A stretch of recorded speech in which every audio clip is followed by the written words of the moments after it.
Looks like Nikki Haley's dropped out. She's done. And progressives, and inside the numbers, I think it's kind of interesting, though. For voters on the left, the progressives casted ballots for a high number of uncommitteds rather than Biden. And also college-educated suburbanites turned their nose up at Donald Trump, going with Nikki Haley. Now, obviously not enough to put her over the top in those states, but still not all as well in those camps. And one may ask, one may go, well, we got two candidates, and a small number of people want to support.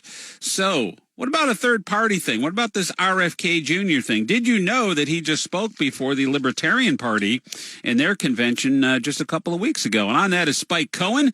He's a Libertarian Party activist, former vice presidential candidate, joins the show, a podcaster too. I got to throw that in for the spoken word. Spike, how you been? I'm doing great, man. Great to be back on. Thanks for having me. Appreciate it. I think it's interesting. Were you at the convention and RFK shows up and you guys kind of treat him like a rock star? I don't know what to make of RFK.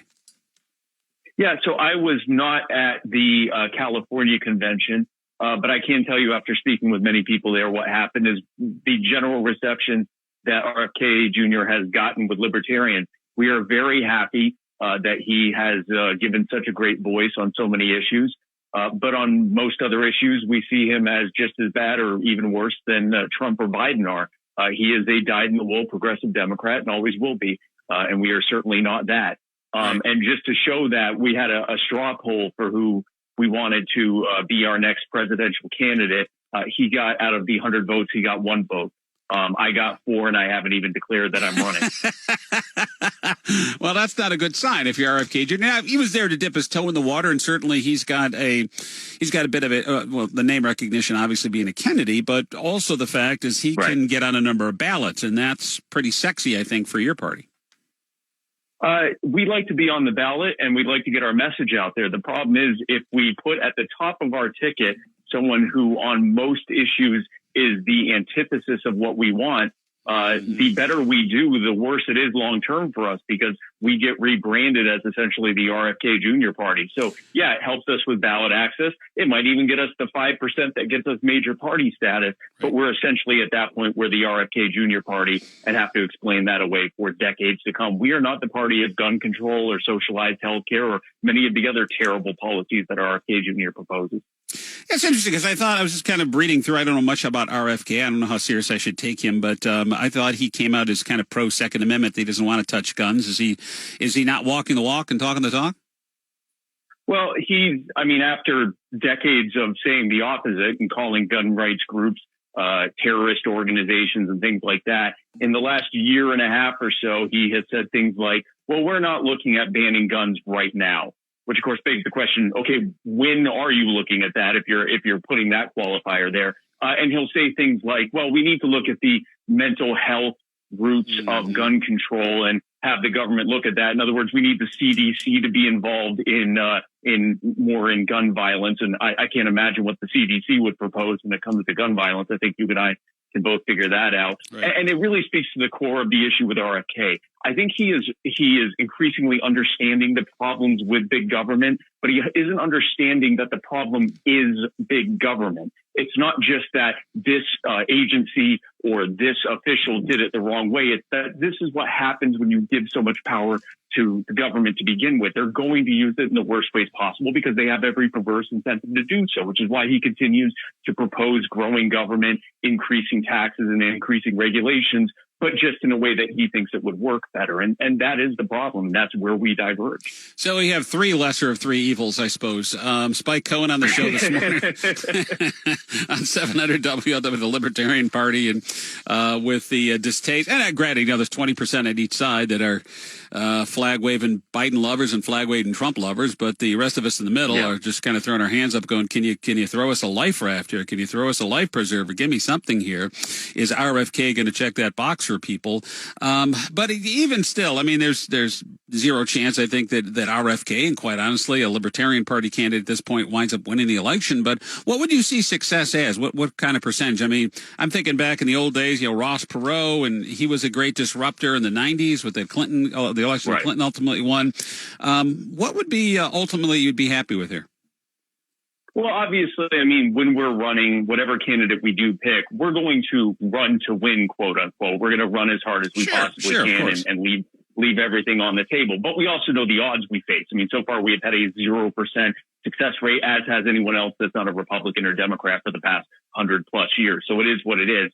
I think victory or success looks like it has a lot less to do with vote count than some may think. I mean, yes, getting that 5% would get us the major party status, which makes ballot access easier moving forward. But I think there's also just getting our message out on as broad of a scale as possible, to the point of actually threatening the vote totals of the Republican and Democrat candidates, to push them more on our side in terms of what they're proposing. So if we can threaten Trump or Biden enough that they actually change their policies significantly enough that, that it actually makes a serious change to what they would have done otherwise, if for no other reason than they need the votes that we would otherwise be, I guess, quote unquote, taking from them, that would be a major victory.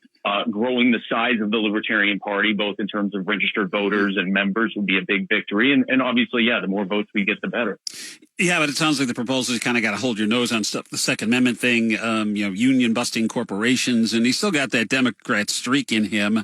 And I think that's probably a big turnoff to a lot of people who traditionally would want to see a strict libertarian in there that is essentially, hey, we got to keep the government out of our life, let the economy do what it does. You take the proceeds and cut government way down, and you could feed the poor and do a whole bunch of other things as well. And that's a solid plan. But we are so far removed from that with all the bloat and fat in Washington, D.C. And I know the right loves to talk about draining the swamp and stuff like that. Well, the swamp is still there. The swamp's always going to be there unless we seriously want government out of our lives as much as possible.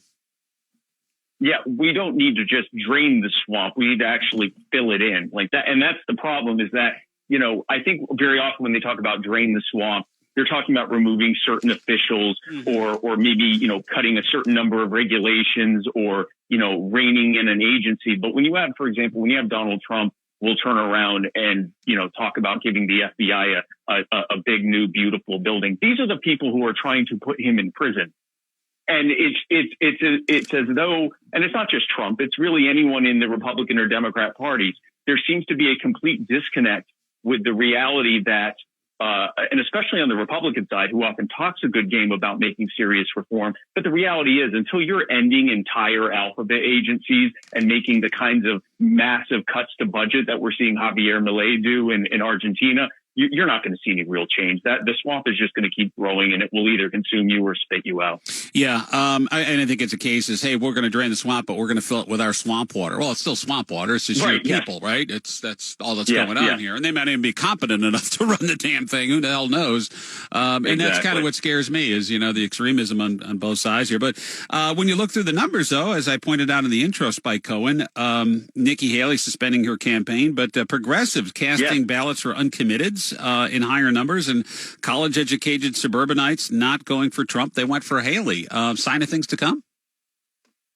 Well, I think that there's something that's happening in the Republican Party where essentially the biggest base of the Republican Party is just a group of people that only support Donald Trump. Donald Trump could come out tomorrow as a dyed-in-the-wool communist, and 90% of his supporters would support him because they are all in on Donald Trump. Yeah. I don't like calling it a cult of personality because that makes it seem like these people are demented or that there isn't kind of it's just they have bought fully in that Donald Trump, he's the only person they can trust.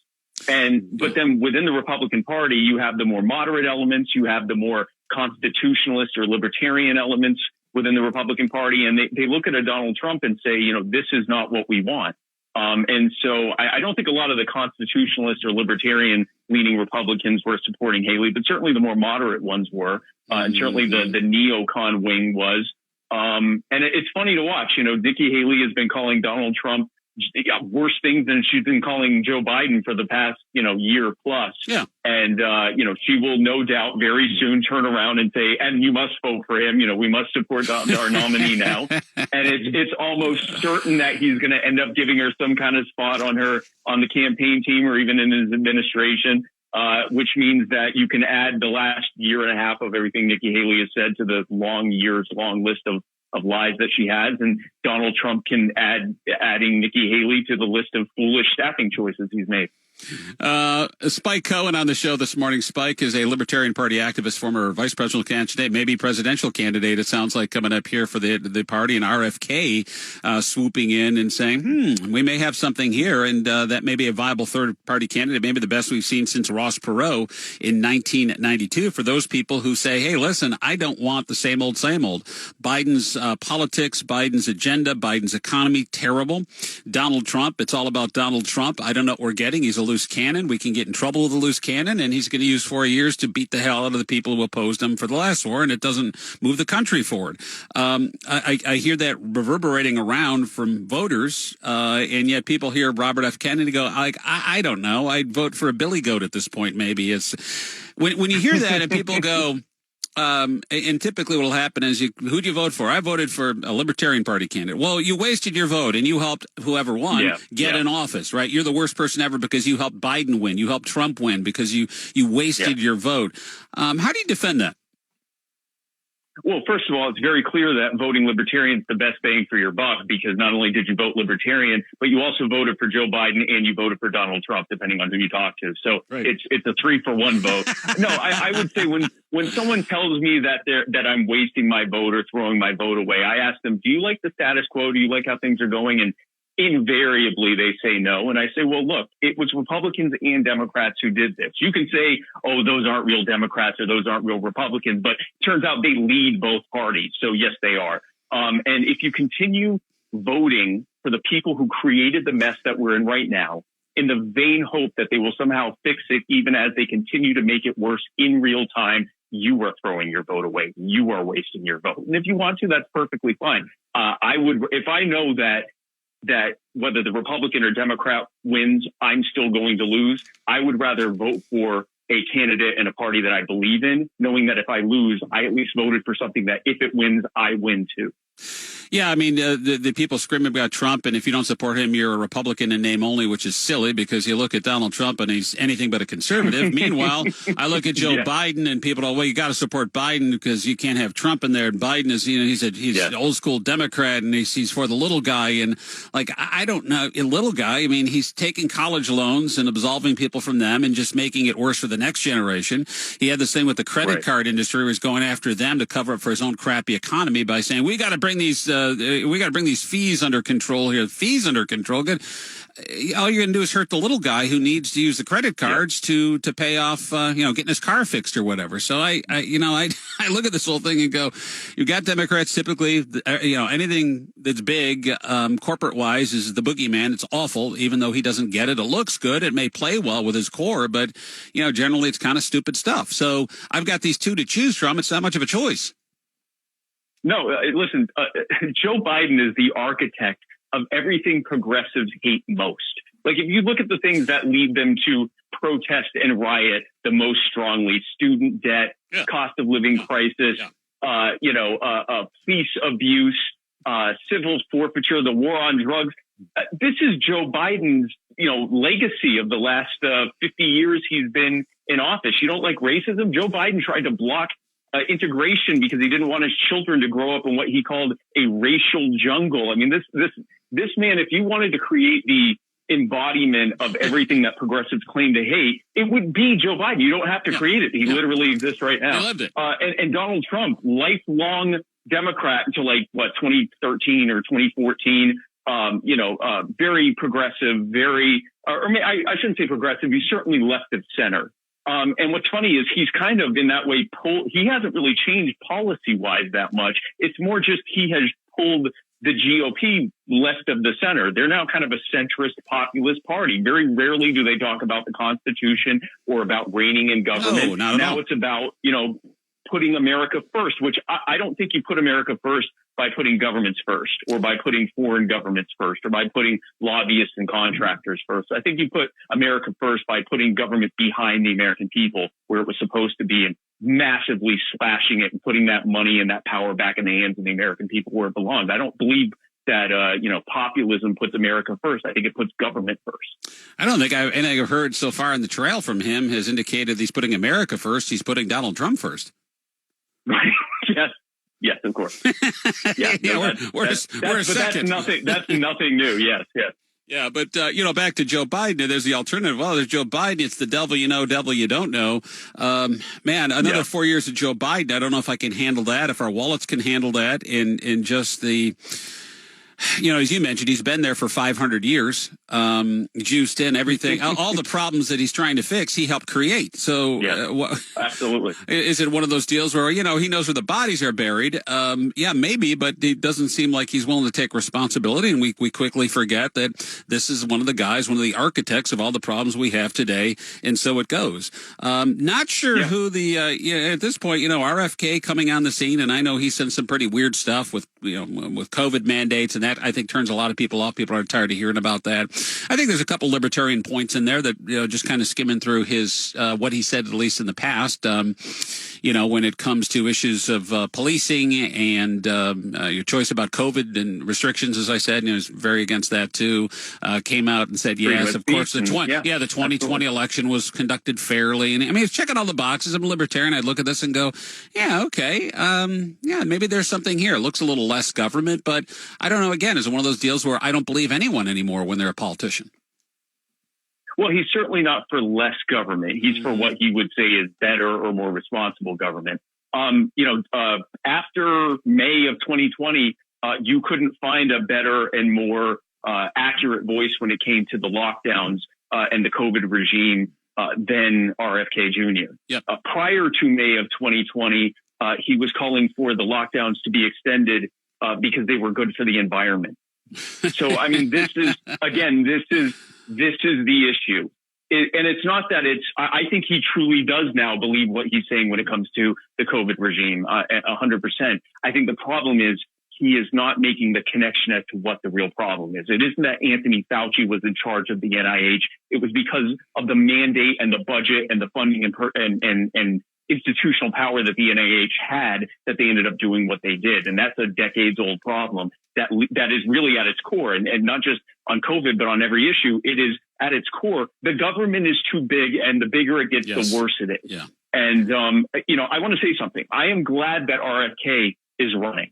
And I will absolutely support his being on as many ballots as possible. I think the American people should have a variety of choices to choose from, not just 3 or 4. They should have, we're a nation of 350 million people. We have 15 different deodorants you could choose from. We should be able to have dozens of different presidential candidates to choose from. And I think RFK Jr. should be one of them. But the man isn't a libertarian. And so I don't support him being our nominee. But I do believe he should be out there. And I greatly support his running. And I'm glad that he's giving a voice to the things that I do agree with him on. I wish he wouldn't give a voice on the majority of things which we absolutely don't agree with him on. And frankly, again, it's when it comes to so many of the issues, this is no different than Trump or Biden would be. It is about growing the government, but doing it in the way he thinks it would be better. Spike Cohen, always a mouthful. Thank you so much for joining. Are you going to jump? Are you going to throw your hat in? What are you doing? I'd vote for you, Spike. You know that. Right now, what I'm doing is just trying to help the liberty movement. And I appreciate your support. I will say whoever we end up picking is going to be a far cry better than anyone else, because again, at its core, we understand that we're not going to be able to put America first or make things better for the average American until we put the power and money back in their hands that has been stolen from them over the course of decades by government, and start treating them with the respect that they should have been treated with all along. Yeah. As we continue to bankrupt our country, which I like the Libertarians more on that than any other party. Spike, all the best, buddy. Thanks for coming back on. Appreciate you. Hey, thank you, man. Take care. There you go. Spike Cohen, Libertarian Party on the Scott Sloan Show. We're running late.